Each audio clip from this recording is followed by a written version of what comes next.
Hello, my name's Martin Sketchley and I'm an English language teacher. I've been an English teacher for over 14 years and I've taught in countries such as South Korea, Romania and the UK, and thank you very much for inviting me to answer a couple of questions. The first question: what attributes do you see in your most successful students? Well, for me, the best attributes that I see with regards to my English language students is that they are keen, enthusiastic, willing to give a go and not worry about any risks or making mistakes. And it's that enthusiasm, that drive and that interest in English that leads them to succeed in the future. So that's what I see in the most successful students that I usually teach. The second question I've got is suggesting one activity a student can do to improve their speaking at home.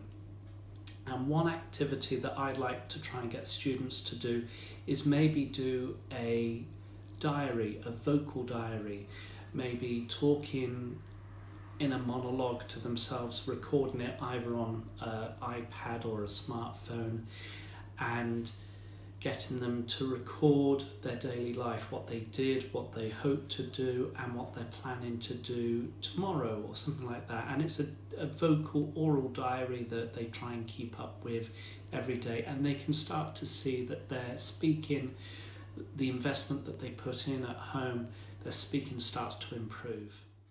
Give one piece of advice for adult learners. Now, the biggest advice that I tell my learners is not to be worried and to try and give things a go, because if they're hesitant, if they're concerned about making mistakes, then they're never going to improve. And I usually give the analogy that you're learning to ride a bike and you're going to fall over from time to time, but if you can brush yourself down and get yourself back in the saddle, you'll be good to go. Another question that I've got is grammar an important part of your class? And I would say grammar is important in as much as I tend to focus on communication skills and speaking and listening skills. And the grammar that I focus on is an element of my class, but it's not an important part of my class. It only becomes important when a grammar issue arises. Say, for example, we're talking about experiences and a student keeps using the past simple, like I did. With regards to experiences, you could use the present perfect. So I have done.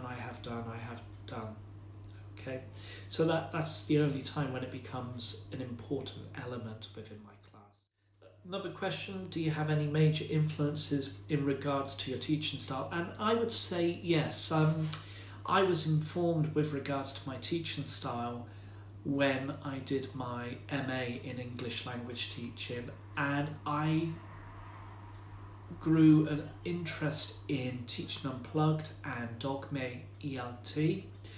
It was back at that time, it was regarded as quite experimental, quite unique, and I wanted to learn a bit more about it, and I used this type of teaching where it's conversation driven, materials light, and focused on the learners and what happens within the classroom, emergent language and that sort of thing.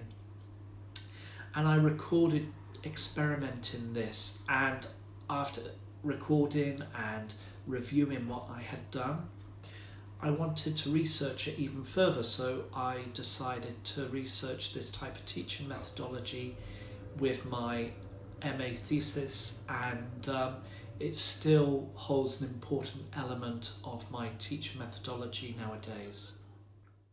Okay, final question. Do you have any professional goals for 2020? Actually, I do. There's a couple of things that I'd like to try and achieve this year, and last summer I decided to start teaching English for academic purposes, and it was the first time ever that I'd ever taught EAP before. I enjoyed it immensely.